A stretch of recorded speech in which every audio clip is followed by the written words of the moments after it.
Bon, je me suis fait plaisir. Je me suis procuré un drone. C'est un drone professionnel. C'est une machine qui est munie d'un appareil volant à 4 hélices électrique à batterie d'une charge qui dure environ 22-23 minutes. Le drone est équipé d'une caméra 4K Sony à très haute définition et ça me permet de prendre des images vidéo assez intéressantes. Ici, ce que je suis en train de faire, c'est un de mes premiers vols. Là. Je suis débutant.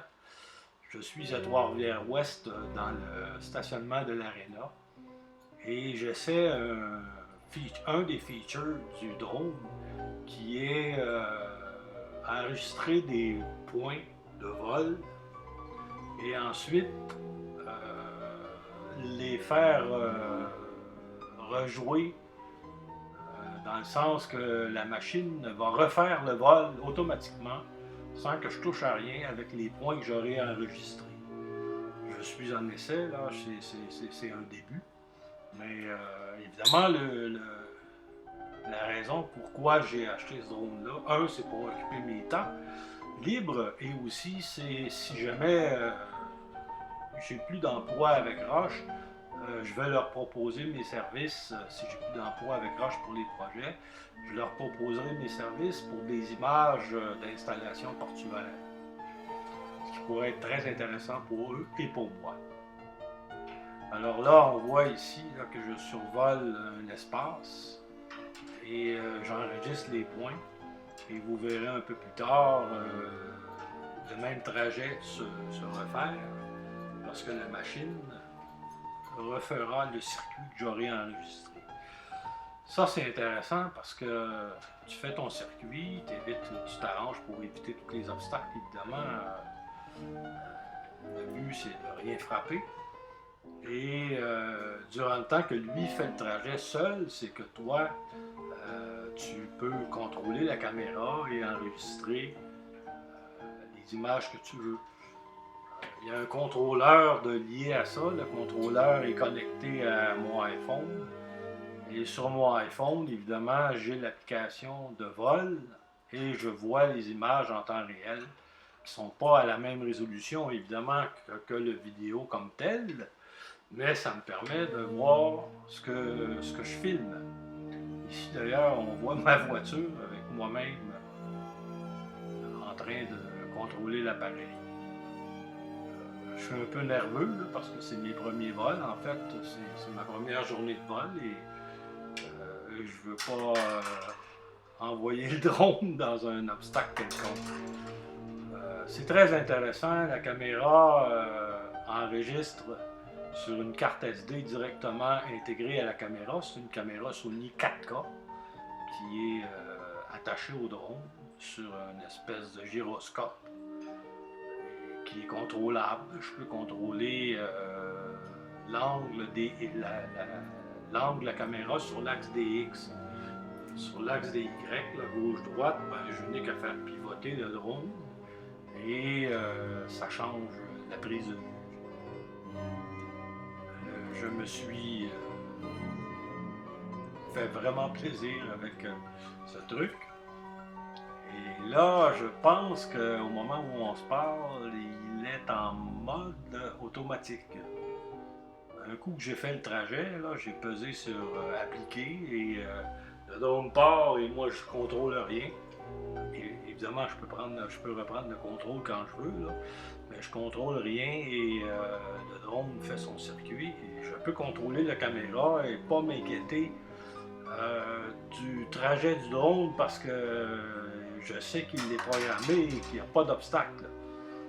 Alors là, on survole le toit de l'aréna de Trois-Rivières-Ouest et on voit en arrière-plan le pont de Trois-Rivières et tout le tralala. J'ai fait ça à l'heure de l'arrivée des bus et ça m'a permis de prendre des cibles et de travailler avec les cibles.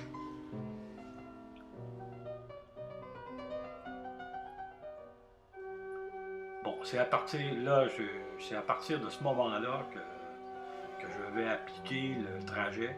Là, je viens de me rendre compte, là, je viens de me rendre compte que c'est à ce moment-là que j'ai appliqué le trajet. Et le drone va repartir selon le trajet que j'ai préprogrammé. En fait, la façon que ça fonctionne, c'est que le drone se promène et tu as un bouton pour enregistrer les points du trajet.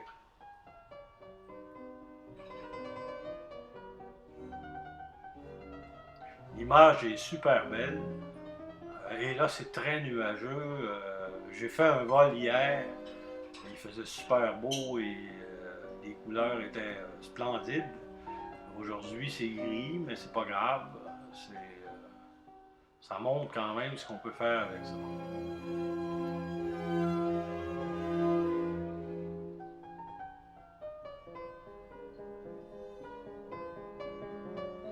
Le drone, ça mesure à peu près un pied de large et peut-être 10 pouces de haut. Et c'est 4 hélices montées sur 4 bras avec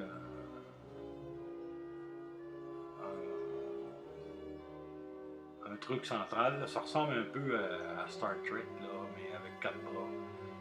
Et ce qui est intéressant aussi, c'est que il y a, ça c'est contrôlé par GPS. Il y a, quand il vole, mon application me montre, au moment où j'ai fait cette vidéo-là, là, il y avait 16 GPS que le drone utilisait pour se localiser. Quand je laisse, il y a 2 boutons, 2 sticks sur le contrôleur, et quand je les laisse, le drone reste stationnaire et si le vent veut le pousser, avec les coordonnées GPS, il est capable de, quand même, malgré le vent, de rester à la même place, au même endroit. Ça, c'est très intéressant.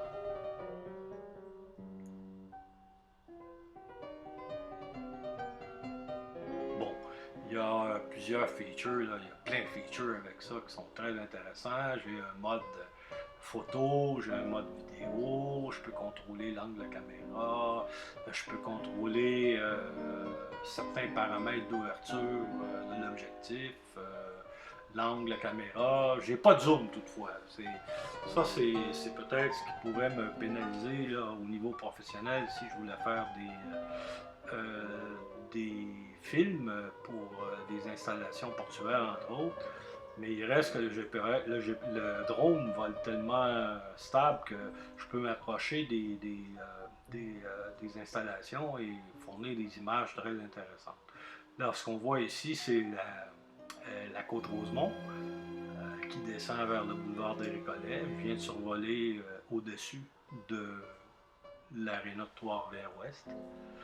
Et là, étant donné que c'est mes premiers vols, ben, j'ose pas trop m'écarter, mais je peux aller, je pense que c'est 3 km de distance sans perdre l'appareil. Si jamais j'allais trop loin et que l'appareil perd le signal, là, à ce moment-là, j'ai un warning, comme quoi j'ai perdu le signal. Le drone, ce qu'il fait, c'est qu'il répond à la programmation que j'ai faite. Si le signal est perdu, il y a soit que le drone va atterrir, soit que là où il est, soit qu'il va monter à une hauteur programmée, il va rester stationnaire. Et c'est à ce moment-là, je vais m'approcher de la zone de connexion pour reprendre le contrôle du drone et le ramener. Et il y a une autre alternative, c'est le RTH, qui est le Return to Home, qui est automatique. À ce moment-là, le drone il pourrait revenir automatiquement au point de départ qui a été enregistré par les GPS. Le problème avec ça, c'est que lui, le drone, il va revenir du mieux qu'il peut, mais il va revenir à l'altitude que j'ai programmée, rendu au point, il va descendre. Mais si jamais il y avait un obstacle, il ne le verra pas et il va le frapper. C'est pour ça que moi, je l'ai programmé pour qu'il demeure stationnaire si je perds le contact. Alors, l'appareil va m'avertir, le contrôleur sur l'iPhone, l'écran de l'iPhone va m'avertir et je vais me rapprocher du drone pour reprendre le contact et à ce moment-là, je le ramène. Il y a une autonomie de 20 minutes et ça vole quand même assez vite. Et tu peux le ramener facilement. Là, ici, je me suis amusé à filmer les autobus scolaires, les 3h30, c'est la fin de l'école. Les autobus ramènent les étudiants, les enfants à la maison. Voilà, c'est un peu ça.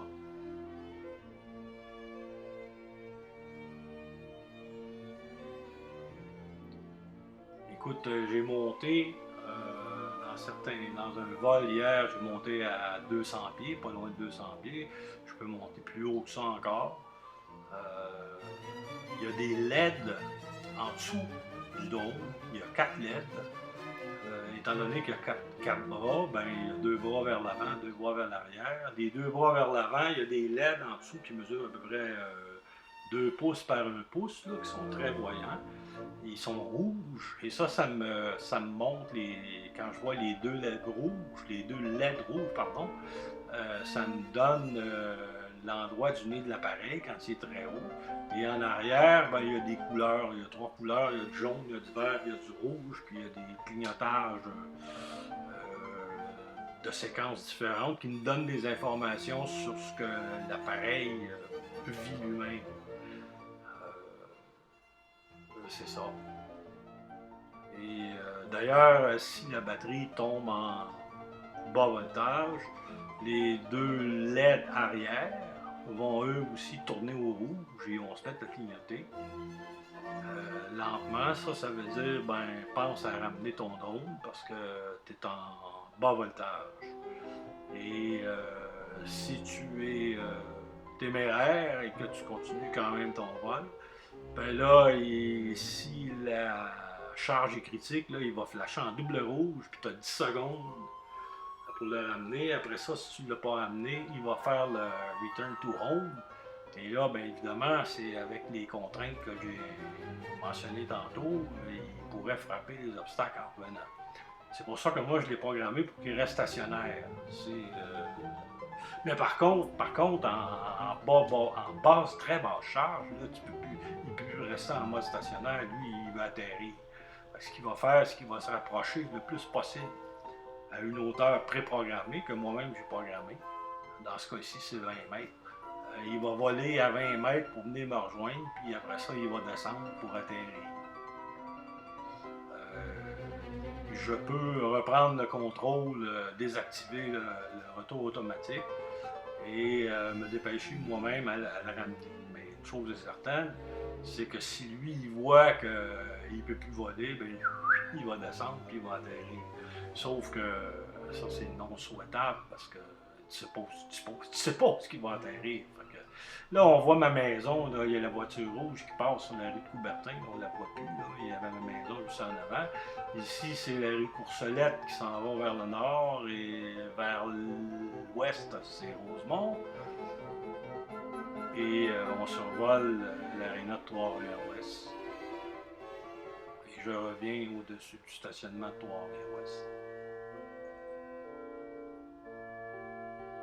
Ça fait des images extraordinaires. J'ai vraiment hâte. J'espère retourner en Afrique. Je ne sais pas si je vais retourner, là, mais c'est pas sûr. Mais il n'y a rien qui dit que je ne retournerai pas. Mais si je retourne, c'est certain que je vais aller filmer nos installations, nos épis qu'on a construits. Là. Je vais aller filmer ça au-dessus de la mer. Tu peux voler facilement au-dessus de la mer. Ton drone, quand il descend à moins de 10 mètres, ben là... il n'y a plus besoin des GPS, il tombe dans un autre mode, là, il est capable de voir le sol et de se stabiliser par rapport au sol. Il photographie des patterns du sol, puis si tu lâches les pitons, ben lui, il sait que le sol, il doit être là, puis s'il vend le pouce, mais il revient. Tu ne le vois même pas, presque pas bouger, il revient. Il revient à l'endroit où il était. Ça, c'est par GPS. Comme je l'ai dit, là, moi j'ai mesuré, comme aujourd'hui, j'ai mesuré qui se calculait à partir de 16 GPS. Hey, c'est quand même extraordinaire. 16 GPS, c'est pas rien. Là. Là, on voit tout le paysage alentour de ma maison, que j'avais d'ailleurs jamais vu de cette façon-là. C'est super intéressant.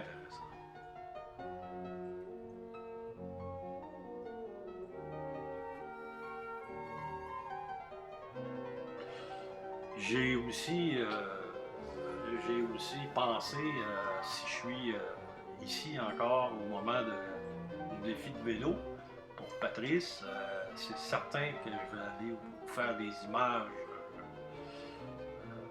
avec le drone qui seront très intéressantes pour vous. Là, ici, je me suis amusé un peu parce que j'ai descendu le drone et certains élèves se sont aperçus. C'est vraiment spectaculaire à voir voler. Là.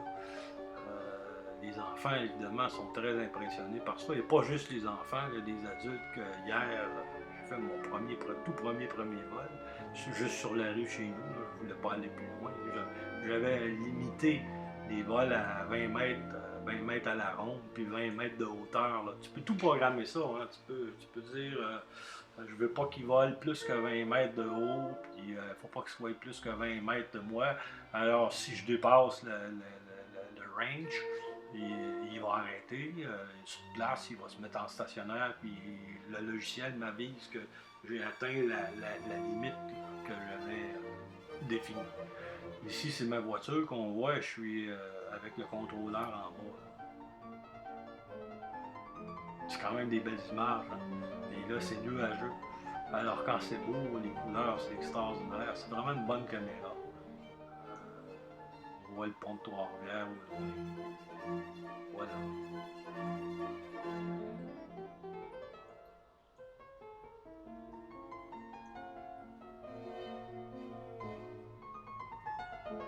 Le drone que j'ai acheté, comme je disais, la caméra, c'est la meilleure qu'il y a actuellement sur le marché pour les drones. Sauf que j'ai pas le feature de zoom. Il faudrait que je passe à un niveau encore plus professionnel pour être capable de zoomer. Puis bien comprendre que quand tu zoomes, ça veut dire un moteur supplémentaire, ça veut dire une consommation énergétique supplémentaire et quand le zoom sort, ben, ça débalance le drone. Alors c'est un système encore plus complexe. Mais si jamais ça débloque et qu'on me sollicite pour des images, un coup je serai bien à l'aise avec ce drone-là, j'en achèterai un encore de plus haut niveau. Mais déjà, celui que j'ai, là, il coûte 1700$. Puis si je veux acheter, la batterie, c'est 20-22 minutes de vol. 25 nominal, là, mais en réalité, après 20 minutes, moi, je le ramène parce que je ne veux pas prendre de chance. Mais écoute, si tu t'achètes une batterie supplémentaire, tu as 40 minutes de vol, deux fois 20 minutes. Sauf que la batterie, c'est 200 quelques dollars, peut-être 220$. Évidemment, l'idéal, ça serait que j'en ai 3. La charge de batterie, c'est 1 heure. Quand la batterie est vide, ça prend 1 heure à charger. C'est quand même pas mal.